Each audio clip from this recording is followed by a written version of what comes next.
Alright guys, sorry I'm late to the party, but let's go through the 6 bosses in the Thronebreaker event quest. First one is Scorpion, like Power Focus 2. I think there's some falter in there, so you go with Magneto, even a 5-star here, and you don't have to worry about miss, and you can just parry heavy the entire time, and it's a very easy fight with Magneto against Scorpion. I think we end up just building to a special 3, drop the special 3, and he's done. So if you want to get through it quickly, yeah, Magneto's the way to go. So I'll let the rest of this one play out, and we'll see you in the next one.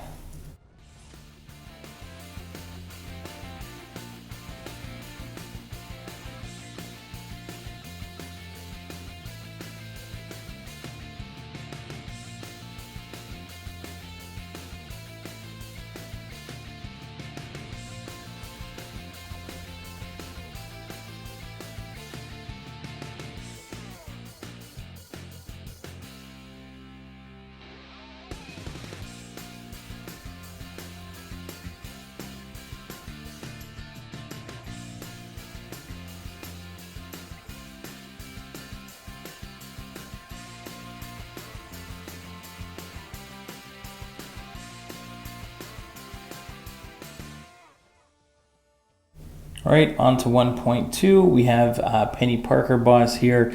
I think I went with Hulkling for this one, but I also used Gallon, and very, very easy fight with Gallon. Hulkling is also pretty straightforward. You don't have to worry about taking the annoying power drain damage. You can just hit into her block, knock down the shield, and then you know, build up for that big special 2 with Hulkling or with Gallon. Just keep hitting in and building up for you know, for that big harvest, and you can get it done in like one big harvest, and you're done. So here I'm just gonna back up, see if that unblockable special 1, don't really have to worry about it too much.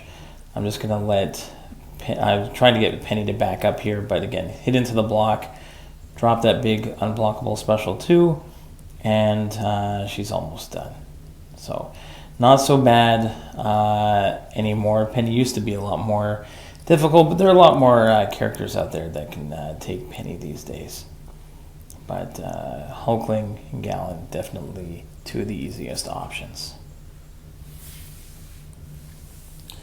All right, on to 2.1. Here, you can use any champion for Spider-Man Supreme that doesn't have buffs is going to be very easy, but the main thing to look out for is, I think it's every 10 hits you are going to be faltered. And you'll see what happens with Titania here. When I get my passive, unblockable, unstoppable, and indestructible, so does Spider-Man. But if you're aware of that, then you just kind of wait it out. There you can see I got to 10 hits, so I had a falter, so I have to back off. But here I can wait. When he throws a special, he brings me back down to 5. So at 5 hits, there I get my falter again. So I didn't back up in time. But now I'm back to 0, so I should be able to go full 5-hit combo. But again, he copies my buffs because of the node. So I have to be careful of that. And that's fine. I don't play this one the greatest, but at least you can learn from my mistakes here. And again, we can get that special 2 off because it wasn't going to push us over 10 hits. There, you see I get to 10 hits again, and I get the falter, and then there's an accidental striker, but that's fine. Take another clip, no problem. Evade that special 2. I have no buffs, so I'm not worried. There, again, I got to back off because he copies my buffs. So Titania is not necessarily the greatest one for this. I think I actually used Cassie Lang, was amazing for this fight as well. You could probably also use Red Guardian or Spider-Man 2099. Probably a great time with either one of those. Next up, 2.2, we've got this Red Goblin. He does have, I think, the unblockable special 1. And I went in with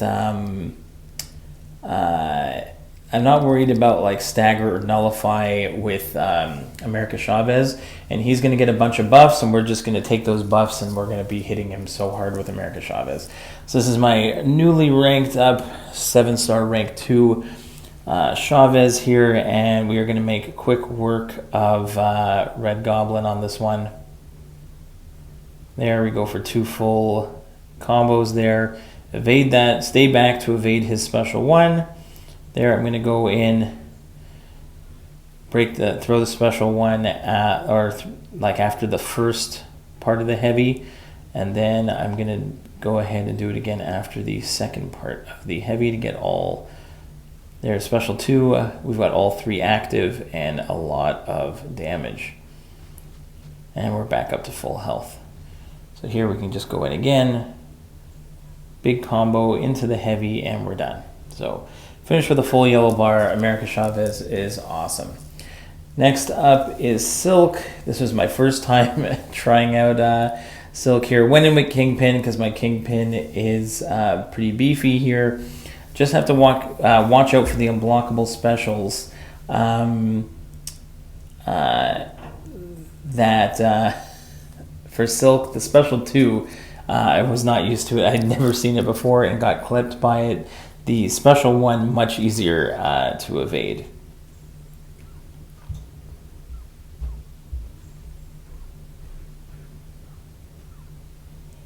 And again, the node puts power stings on you, but because I'm Kingpin and I've got like the hood synergy, so I have a pretty high chance to purify those debuffs, so I don't have to worry about them. But if not, just be aware that those power stings could stick. And you can see that special 2, I was not ready for it, so I'm like, okay, we're just going to stick with special 1s from here on out.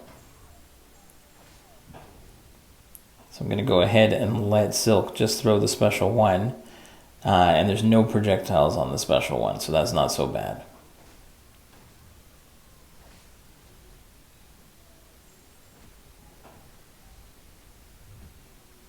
So there, special 1, unblockable, but no projectiles there. And if you get the timing right, that one's, I think, is easily punishable. I think I've done it since, and it was much easier to punish that special 1. But the special 2, yeah, got to watch out for it. Then we got Kindred here. Now, I went with Scorpion. The key thing is there's going to be a timer on you. There's also Brute Force, so don't get confused by that. But there's going to be a timer on you on the top right of my bar. And that's going to keep going every time I get a hit. When I get to 50, if I'm close to Kindred, I'm going to be taking a bunch of degens. So you have to be prepared to back off when that happens. And it will get to like 50 charges. Then from 50 down to 0, you kind of have to back away, or else you're going to be taking a bunch of degen. And if you don't know what's going on, then you're in for a rude awakening there, because you'll just take a ton of degen damage. So here I'm not going too close to him. I'm kind of keeping my distance, get that nice petrify on, so when he gets any regen, it's not so bad. And just be prepared that when he gets to like 5% health, that you are going to be rooted for a few seconds. So be aware of that also. You can see right now there, I'll get a degen. I'm just trying to back off, but at the same time, I do have to throw hits in, or else I'm going to take the brute force degen damage. So there's a couple, 2 different degens that you can potentially get in this fight. So be prepared for that. But for the most part, once it's down, so you can see it's down again, and now it's just moving up again, starting at 16, 17, or it's not starting, but started at 0 again. So now I have up until 50 to get some hits in here. But again, I'm taking it nice and slow. Go for that big special 2. He's got those nice little power stings on him. And again, he is poison immune, so make sure if you do go with the Scorpion route that you apply the shock, or I like that you apply the other pre-fight before you go in, and you'll have a good time. So I hope you enjoyed it, guys. See you in the next one. Bye-bye.